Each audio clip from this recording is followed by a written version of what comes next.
चलिए जानते हैं आज देश और दुनिया की सिलेक्टेड काम की और महत्वपूर्ण 25 बड़ी खबरों को सिर्फ 10 मिनट में। पर अभी तक आपने इस वीडियो को लाइक नहीं किया है तो लाइक कर दें और इस चैनल को सब्सक्राइब भी कर लीजिए। सलमान खान के घर पर हमला, लॉरेंस बिश्नोई के भाई अनमोल ने ली जिम्मेदारी।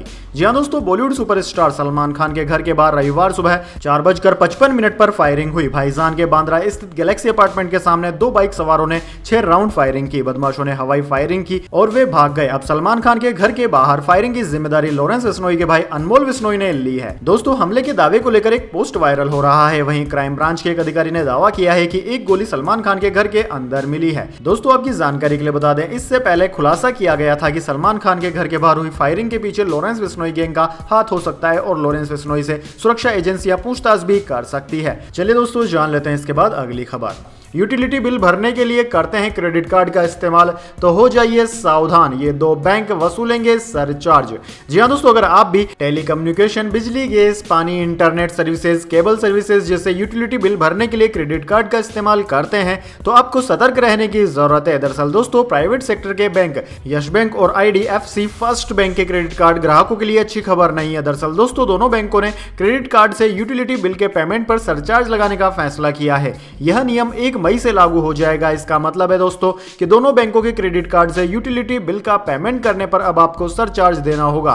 इससे पहले कई बैंकों ने यूटिलिटी बिल, इंश्योरेंस और रेंट पेमेंट पर रिवार्ड पॉइंट्स देना बंद कर दिया था। चलिए दोस्तों, जान लेते हैं इसके बाद अगली खबर। बाबा अंबेडकर को याद कर अमित शाह ने आरक्षण पर दिया बड़ा बयान, कांग्रेस पर बोला हमला। जी हां दोस्तों, केंद्रीय गृह मंत्री अमित शाह ने रविवार छत्तीसगढ़ में जनसभा को संबोधित किया। इस दौरान उन्होंने अंबेडकर जयंती पर संविधान निर्माता डॉक्टर भीमराव अंबेडकर को याद करते हुए कहा कि उनकी पार्टी भारतीय जनता पार्टी राजनीति में है, तब तक आरक्षण को खत्म नहीं होने देंगे। अमित शाह ने एक चुनावी सभा को संबोधित करते हुए कहा कि केंद्र में एक बार फिर नरेंद्र मोदी के नेतृत्व में भाजपा की सरकार बनने पर 3 वर्ष में छत्तीसगढ़ में नक्सलवाद को समाप्त कर दिया जाएगा।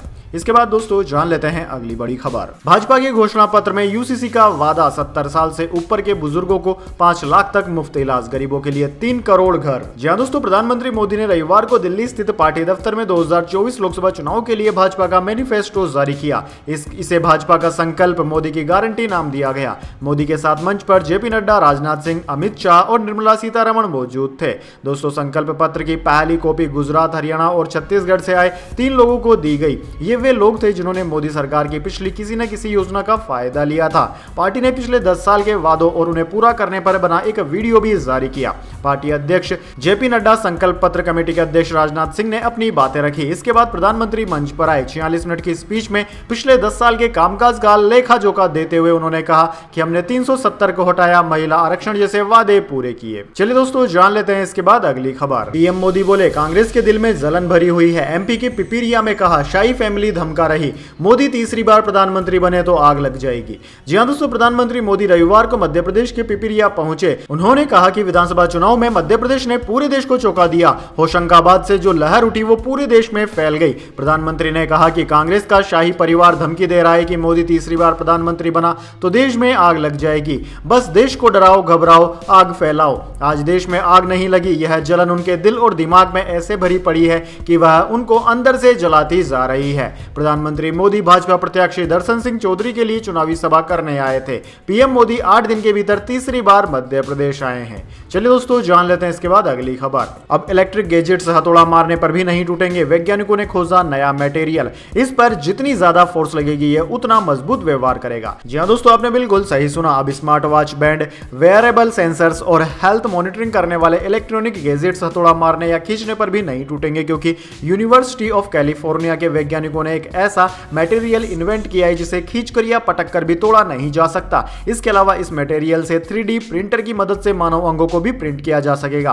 दरअसल दोस्तों, यह एडोप्टिव ड्यूरेबिलिटी का सिद्धांत फॉलो करता है। इससे बने पदार्थ कठोर वातावरण में भी डैमेज नहीं होंगे, बल्कि इन पर जितनी ज्यादा फोर्स लगाई जाएगी ये उतना ही ज्यादा टफ यानी कि कठोर बिहेवियर शो करेंगे। चलिए दोस्तों, जान लेते हैं इसके बाद अगली बड़ी खबर। दिल्ली में बिजली पानी पर सब्सिडी जारी रहेगी। LG बोले, ये योजनाएं किसी पार्टी की नहीं, आप मंत्री बोले यही है केजरीवाल की ताकत।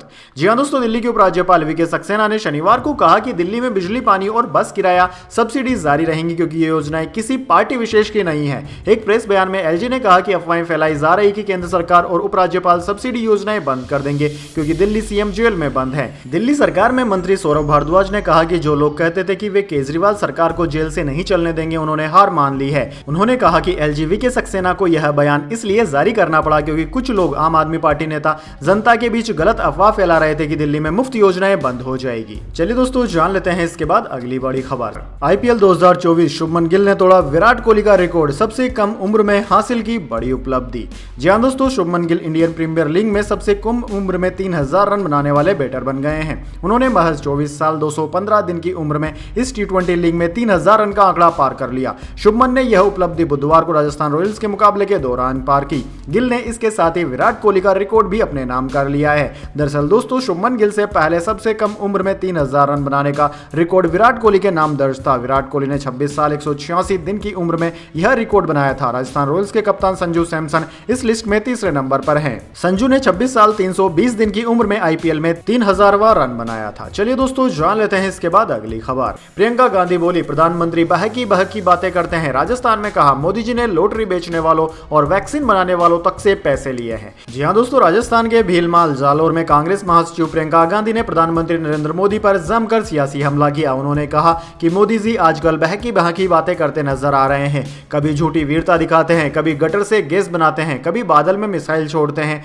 कभी हवा में उड़ते हैं। उन्हें समझ नहीं आ रहा है कि करना क्या है। वे असल में देश की जनता से कट चुके हैं। महंगाई और आम आदमी की समस्या पर बात नहीं कर रहे। जालोर सिरोही से कांग्रेस ने अशोक गहलोत के बेटे वैभव गहलोत को उम्मीदवार बनाया है। दोस्तों, वैभव के समर्थन में हो रही सभा में सचिन पायलट सहित कांग्रेस के बड़े नेता पहुंचे हैं। चलिए दोस्तों, जान लेते हैं इसके बाद अगली खबर। राजस्थान समेत 17 राज्यों में आज बारिश की संभावना। एमपी यूपी में ओले गिरेंगे। दिल्ली में धूल भरी आंधी का अलर्ट।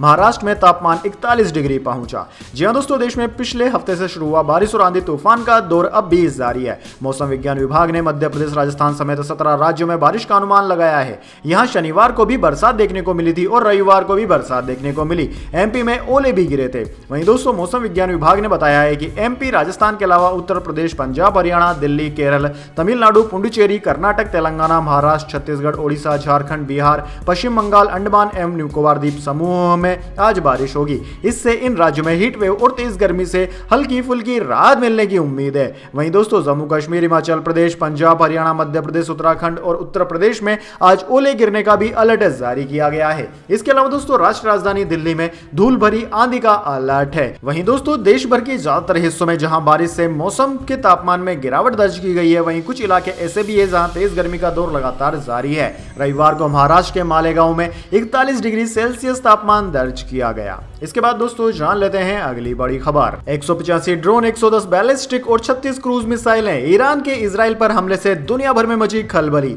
जी हां दोस्तों, सीरिया में ईरान के ठिकानों पर इजरायली एयर स्ट्राइक के बाद से पश्चिम एशिया में कुछ बड़ा होने की आशंका जताई जा रही थी। अब यह आशंका सच साबित हो गई है। ईरान ने इजराइल पर दर्जनों ड्रोन और मिसाइलों से हमला कर दिया। हालांकि इजरायली सैन्य अधिकारियों ने सिर्फ एक सैन्य ठिकाने को मामूली नुकसान पहुंचने का दावा किया है। मीडिया रिपोर्ट्स में एक बच्ची के घायल होने की बात कही जा रही है। वहीं दूसरी तरफ एक अन्य रिपोर्ट के अनुसार ईरान ने इजराइल पर 185 ड्रोन के जरिए हमला किया। इसके साथ ही तेहरान की ओर से 110 जमीन से जमीन पर मार करने वाली मिसाइलें भी दागी गई। क्रूज मिसाइल फायर करने की भी बात की जा रही है। वहीं दोस्तों, न्यूयॉर्क टाइम्स की रिपोर्ट के अनुसार ईरान ने इजराइल पर 185 ड्रोन से हमला किया। इसके अलावा 110 जमीन से जमीन पर मार करने वाली और 36 क्रूज मिसाइलें भी दागी गई है। यानी कि दोस्तों, हमास इजराइल के बाद अब ईरान इजराइल युद्ध भी शुरू हो चुका है। चलिए दोस्तों, जान लेते हैं इसके बाद अगली बड़ी खबर। लाहौर में अंडरवर्ल्ड डॉन अमीर सरफराज की हत्या। अज्ञात लोगों ने गोली मारी। इस पर सरबजीत सिंह को मारने के आरोप थे। जी हां दोस्तों, लाहौर के डॉन अमीर सरफराज की हत्या कर दी गई है। न्यूज एजेंसी पीटीआई की रिपोर्ट में दावा किया गया है कि अमीर को लाहौर में कुछ लोगों ने गोली मार दी। इसके बाद उनकी मौत हो गई। दोस्तों, माना जा रहा है कि अमीर सरफराज और उसके साथी ने ही पाकिस्तान की खुफिया एजेंसी आईएसआई के इशारे पर साल 2013 में लाहौर जेल में बंद भारतीय नागरिक सरबजीत सिंह की पीट कर हत्या कर दी थी। दिसंबर 2018 में पाकिस्तान की एक कोर्ट ने सबूतों सबूतों की कमी का हवाला देते हुए सरबजीत की हत्या के 2 आरोपियों को रिहा कर दिया था। उनमें अमीर सरफराज और मुदसर शामिल थे। किसी ने इन दोनों के खिलाफ गवाही नहीं दी थी।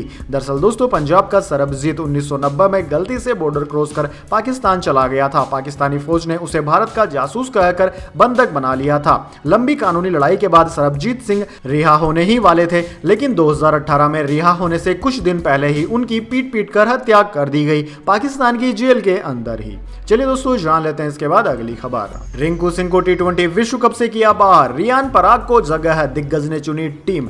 जानिए किन किन खिलाड़ियों को दिया गया है मौका। जी हां दोस्तों, इंडियन प्रीमियर लीग 2024 के तुरंत बाद ही भारतीय टीम T20 विश्व कप में खेलने उतरेगी। इस महीने के आखिर में चयनकर्ता टीम की घोषणा कर सकते हैं। बीसीसीआई ने पहले ही रोहित शर्मा की कप्तानी में टीम के उतरने की घोषणा कर दी है। अब मुख्य चयनकर्ता को टीम चयन को लेकर बैठक करनी है। पूर्व भारतीय क्रिकेटर मोहम्मद कैफ ने अपनी T20 विश्व कप टीम की घोषणा कर दी है और जिसमें शुभमन गिल और रिंकू सिंह को बाहर रखा गया है। दरअसल दोस्तों, बात करें मोहम्मद कैफ के द्वारा चुनी गई भारतीय टीम की, तो दोस्तों उस भारतीय टीम में यशस्वी जायसवाल, रोहित शर्मा, विराट कोहली, सूर्यकुमार यादव, हार्दिक पांड्या, ऋषभ पंत, अक्षर पटेल, रविंद्र जडेजा, कुलदीप यादव, जसप्रीत बुमराह, अर्शदीप सिंह, यजुवेंद्र चहल, शिवम दुबे, रियान पराग और मोहम्मद सिराज को शामिल किया गया है। वैसे दोस्तों, कमेंट करके बताइए क्या T20 टीम में रिंकू सिंह की जगह बनती है या नहीं।